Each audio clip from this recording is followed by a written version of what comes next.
MDH chana masala.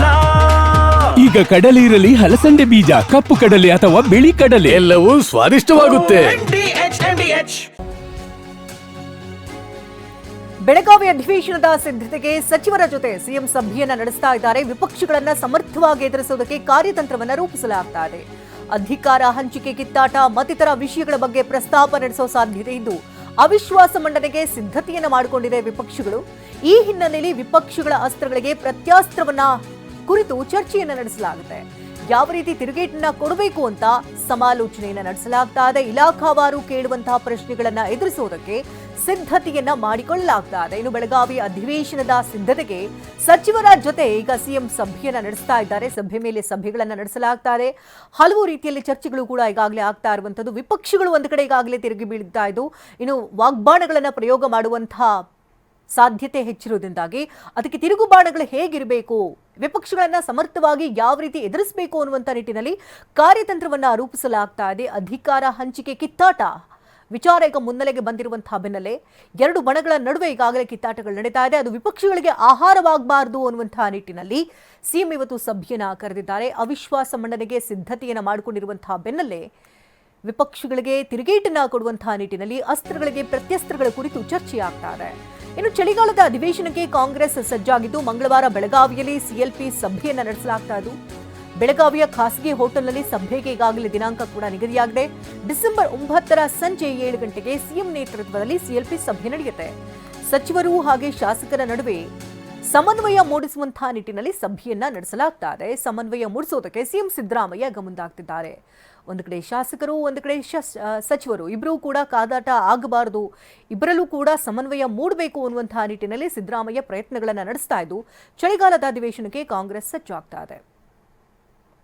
ಈ ಬಗ್ಗೆ ಇನ್ನಷ್ಟು ಡೀಟೇಲ್ಸ್ ಅನ್ನ ಕೊಡೋದಕ್ಕೆ ನೇರ ಸಂಪರ್ಕದಲ್ಲಿ ಪ್ರಸನ್ನ ಇದ್ದಾರೆ. ಪ್ರಸನ್ನ, ಈಗಾಗಲೇ ಕಾಂಗ್ರೆಸ್ನ ಒಳಬೇಗುದಿ ದೊಡ್ಡ ಮಟ್ಟದಲ್ಲಿ ತಾರಕಕ್ಕೇರಿದೆ. ಅದನ್ನ ಒಂದು ಕಡೆ ಶಮನ ಮಾಡಬೇಕು, ಹಾಗೆ ವಿಪಕ್ಷಗಳಿಗಾಗಲೇ ವಾಗ್ಬಾಣಗಳನ್ನ ಪ್ರಯೋಗ ಮಾಡ್ತಾ ಇದೆ, ಅದಕ್ಕೂ ಕೂಡ ಪ್ರತ್ಯಾಸ್ತ್ರಗಳನ್ನ ಹೂಡಬೇಕು. ಈ ನಿಟ್ಟಿನಲ್ಲಿ ಯಾವ ರೀತಿ ಕಾರ್ಯತಂತ್ರವನ್ನ ರೂಪಿಸಲಾಗುತ್ತೆ, ಇವತ್ತಿನ ಸಭೆ ಎಷ್ಟು ಮಹತ್ವವನ್ನು ಪಡ್ಕೊಳ್ಳುತ್ತೆ, ಏನೆಲ್ಲ ವಿಚಾರಗಳು ಚರ್ಚೆಗೆ ಬರಬಹುದು?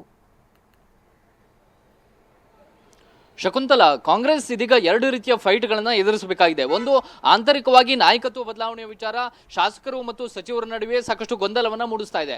ಸಿಎಂ ಪರ ಇರುವಂತಹ ಒಂದು ಶಾಸಕರು, ಮತ್ತೊಂದಷ್ಟು ಶಾಸಕರು ಡಿಸಿಎಂ ಪರ, ಈ ರೀತಿ ಗುಂಪುಗಾರಿಕೆ ಕಾಂಗ್ರೆಸ್ ಅನ್ನ ಒಳಗಿಂದ ಒಳಗೆ ಕೊಲ್ತಾ ಇರುವಂತಹ ಈ ಹಿನ್ನೆಲೆಯಲ್ಲಿ ಅಧಿವೇಶನವನ್ನ ಸಮರ್ಥವಾಗಿ ಎದುರಿಸೋದಕ್ಕೆ ಶಾಸಕಾಂಗ ಪಕ್ಷದ ನಾಯಕರಾಗಿರುವಂತಹ ಸಿದ್ದರಾಮಯ್ಯನವರು ಒಂದಷ್ಟು ಪ್ರಯತ್ನಗಳನ್ನ ಮಾಡ್ತಾ ಇದ್ದಾರೆ.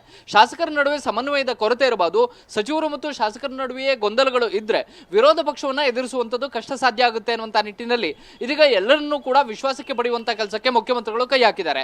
ಇವತ್ತು ಮಧ್ಯಾಹ್ನ 4 ಗಂಟೆಗೆ ಬೆಳಗಾವಿ ಅಧಿವೇಶನದ ಹಿನ್ನೆಲೆಯಲ್ಲಿ ವಿರೋಧ ಪಕ್ಷಗಳನ್ನ ಹೇಗೆ ಎದುರಿಸಬೇಕು ಅನ್ನೋ ಬಗ್ಗೆ ಸಚಿವರ ಸಭೆ ಇದೆ. ಇನ್ನೊಂದು ಕಡೆ ಬೆಳಗಾವಿಯಲ್ಲಿ ಶಾಸಕಾಂಗ ಸಭೆಯನ್ನು ಕೂಡ ಕರೆಯೋದಕ್ಕೆ ತೀರ್ಮಾನವನ್ನ ತೆಗೆದುಕೊಳ್ಳಲಾಗಿದೆ. ಡಿಸೆಂಬರ್ 9ನೇ ತಾರೀಕು ಅಂದ್ರೆ ಅಧಿವೇಶನ ಪ್ರಾರಂಭ ಆಗಿ 2ನೇ ದಿನ ಅವತ್ತು ಮಂಗಳವಾರ ಸಂಜೆ 6 ಗಂಟೆಗೆ ಶಾಸಕಾಂಗ ಸಭೆಯನ್ನ ಮುಖ್ಯಮಂತ್ರಿಗಳು ಕರೆದಿದ್ದಾರೆ. ಈ ಶಾಸಕಾಂಗ ಸಭೆಯಲ್ಲಿ ಒಂದಷ್ಟು ಸೂಚನೆಗಳನ್ನ ನೇರವಾಗಿ ಶಾಸಕರಿಗೆ ಕೊಡುವಂತ ಒಂದು ಸಾಧ್ಯತೆಗಳಿದ್ದಾವೆ. ಅಂದ್ರೆ ನಮ್ಮ ನಡುವೆ ಯಾವುದೇ ರೀತಿಯ ಗೊಂದಲಗಳಿಲ್ಲ, ನಾನು ಮತ್ತು ಉಪಮುಖ್ಯಮಂತ್ರಿ ಡಿ.ಕೆ. ಶಿವಕುಮಾರ್ ಅವರು ಇಬ್ಬರು ಕೂಡ ಒಟ್ಟಾಗಿ ಕೆಲಸ ಮಾಡ್ತಾ ಇದ್ದೇವೆ, ಹೀಗಾಗಿ ವಿರೋಧ ಪಕ್ಷಗಳನ್ನ ನೀವು ಸಮರ್ಥವಾಗಿ ಎದುರಿಸಬೇಕು ಅನ್ನುವಂತ ಒಂದಷ್ಟು ಸೂಚನೆಗಳನ್ನ ವಿರೋಧ ಪಕ್ಷದ ಆ ಒಂದು ಅಸ್ತ್ರಗಳ ಹಿನ್ನೆಲೆಯಲ್ಲಿ ಸಿದ್ದರಾಮಯ್ಯನವರು ಶಾಸಕರಿಗೆ ಸಲಹೆ ಕೊಡುವಂತಹ ಸಾಧ್ಯತೆಗಳು ದಟ್ಟವಾಗಿದ್ದಾವೆ. ಇದರ ಜೊತೆಗೆ ವಿರೋಧ ಪಕ್ಷ ಬಿಜೆಪಿ ಸರ್ಕಾರದ ವಿರುದ್ಧ ಅವಿಶ್ವಾಸ ಮಂಡನೆ ನಿರ್ಣಯ ಮಾಡಿಸೋದಕ್ಕೂ ಕೂಡ ಚಿಂತನೆಯನ್ನ ನಡೆಸಿದೆ. ಅಕಸ್ಮಾತ್ ಆ ರೀತಿಯ ಬೆಳವಣಿಗೆಗಳಾದ್ರೆ ಶಾಸಕರ ಹಾಜರಾತಿ ಕಡ್ಡಾಯ ಆಗುತ್ತೆ. ಪ್ರತಿಯೊಂದು ಶಾಸಕರು ಕೂಡ ವಿಧಾನಸಭಾ ಕಲಾಪಕ್ಕೆ ಹಾಜರಾಗಬೇಕಾಗಿರುವಂತದ್ದು ಅನಿವಾರ್ಯ ಆಗುತ್ತೆ. ಶಾಸಕರಿಗೆ ವಿಪ್ ಕೂಡ ಜಾರಿ ಮಾಡುವಂತಹ ಸಾಧ್ಯತೆಗಳಿದ್ದಾವೆ. ಈ ಹಿನ್ನೆಲೆಯಲ್ಲಿ ಯಾವುದೇ ಕಾರಣಕ್ಕೂ ಕೂಡ ಶಾಸಕರು ಗೈರಾಗಬಾರದು, ಸಚಿವರು ಕಲಾಪಗಳಿಗೆ ಗೈರಾಗಬಾರದು ಅನ್ನುವಂತಹ ಸೂಚನೆಯನ್ನ ಸಿದ್ದರಾಮಯ್ಯನವರು ಕೊಡ್ತಾರೆ. ಮತ್ತು ಒಳಗಿಂದ ಒಳಗೆ ಪಕ್ಷದಲ್ಲಿ ಇರುವಂತಹ ಗೊಂದಲಗಳನ್ನ ಸರಿ ಮಾಡೋದಕ್ಕೂ ಕೂಡ ಶಾಸಕಾಂಗ ಸಭೆ ಒಂದು ವೇದಿಕೆಯಾಗಿರುತ್ತೆ. ಈ ನಿಟ್ಟಿನಲ್ಲಿ ಮುಖ್ಯಮಂತ್ರಿಗಳು ಕರೆದಿರುವಂತಹ ಶಾಸಕಾಂಗ ಸಭೆ ಅತ್ಯಂತ ಮಹತ್ವವನ್ನು ಪಡೆದುಕೊಂಡಿದೆ. ಶಕುಂತಲಾ, ಧನ್ಯವಾದ ಪ್ರಸನ್ನ ತಮ್ಮ ಲೈವ್ ಅಪ್ಡೇಟ್ಸ್ಗಾಗಿ. ಯಾಕೆ ಈಗ ಬಂತ ಸ್ವಾದ? ಖಂಡಿತ ಈಗ ಬಂತು ಅಸಲಿ ಸ್ವಾದ. MDH chunky chaat masala life ಅಲ್ಲಿ ಅಸಲಿ ಸ್ವಾದ ತರುತ್ತೆ. ಅಸಲಿ ಮಸಾಲ, ಎಸ್ ಎಸ್ MDH.